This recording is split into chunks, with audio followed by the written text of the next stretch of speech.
HSC আইসিটির তৃতীয় অধ্যায়ে 2 এর পরিপূরকে যোগ বা বিয়োগ সম্পর্কে জানবো। কিভাবে 2 এর পরিপূরকে যোগ বা বিয়োগ করতে হয়।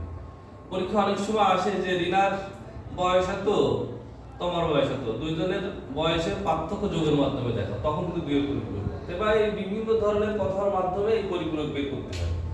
যে কথাগুলো পার্থক্য যোগের মাধ্যমে থাকলে বা অন্য কোনো তথ্য থাকলেও 2 এর পরিপূরকে করা যায় যদি সেটা পার্থক্য যোগের মাধ্যমে উল্লেখ থাকে। তা আমরা একটা উদাহরণ লিখি, +11 -7। প্রথমে যে মানটা আছে 11 এর বাইনারি বা প্রকৃত মান, এটা কিভাবে বের করবো আমরা? 1 এর ডবল 2, 2 এর ডবল 4, 4 এর ডবল 8, 8 এর ডবল 16, তাহলে 11 হচ্ছে 8 আর 2 10 আর 11, 4 বিট পাওয়া গেছে।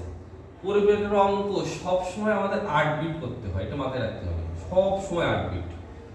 যদি 8 বিটের বেশি কোনো প্রকৃত মান বা বাইনারি মান চলে আসে, সাপোজ এই মানটা 10 বিটে চলে আসবে, তাহলে নিচেরটাও 10 বিটে নিয়ে যোগ বা বিয়োগ করতে হবে। তাহলে এটা যেহেতু 80 না, এটা আমরা 8 বিটেই করব। এই 4 বিট আসছে আর বাকি 4টা আমরা শূন্য দ্বারা পূরণ করে দেব। 1 2 3 4 1 0 1 1। এটার কাজ শেষ। প্লাস থাকলে তার আর কিছুই করা লাগবে না, 1 এর বা 2 এর পরিপূরক।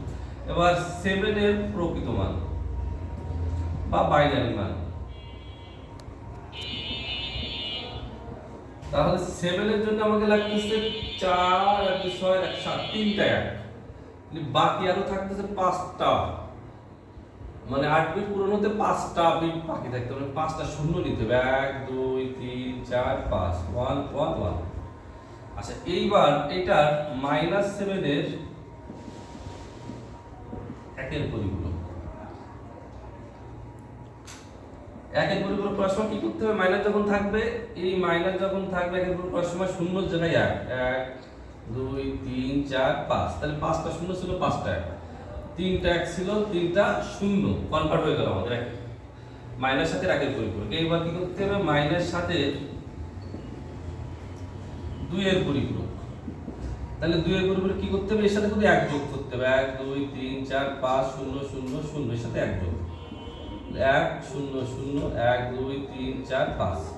এখন আমাদের যে 11 ছিল সেটার মান 1 2 3 4 1 0 1 1, আর -7 এর যে মান ছিল এটা হচ্ছে 1 2 3 4 5টা 1, তারপরে 0 0 1।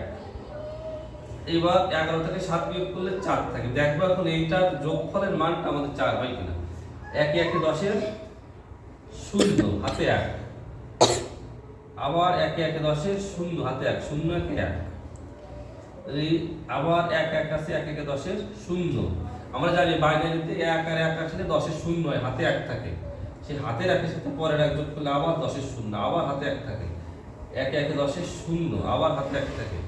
1 1 10 এর 0, আবার হাতে 1 থাকে। 1 1 10 এর 0 হাতে রাখিয়েছি। এখন বলুন কয়টা বিট হলো? 1 2 3 4 5 6 7 8 9। 9 নম্বর বিটটাকে বলে ক্যারি বিট,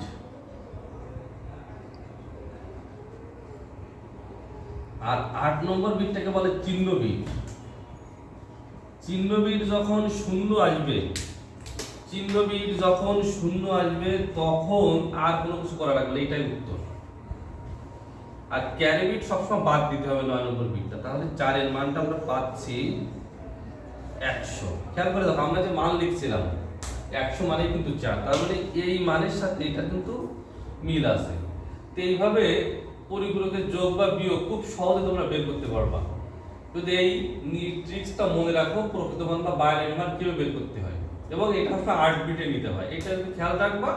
আর প্লাস থাকলে বাইনারি মান বা প্রকৃত মান বের করে আর কিছু করা লাগবে না, আর মাইনাস থাকলে সেটা 1 এর পরিপূরক বের করে তার সাথে আবার 1 যোগ করে 2 এর পরিপূরক হবে। এটা বের করলে এই 11 এর প্রকৃত মানের সাথে এই মান যখন যোগ করা হবে তখন তোমার উত্তরটা চলে আসবে। ধন্যবাদ সবাই।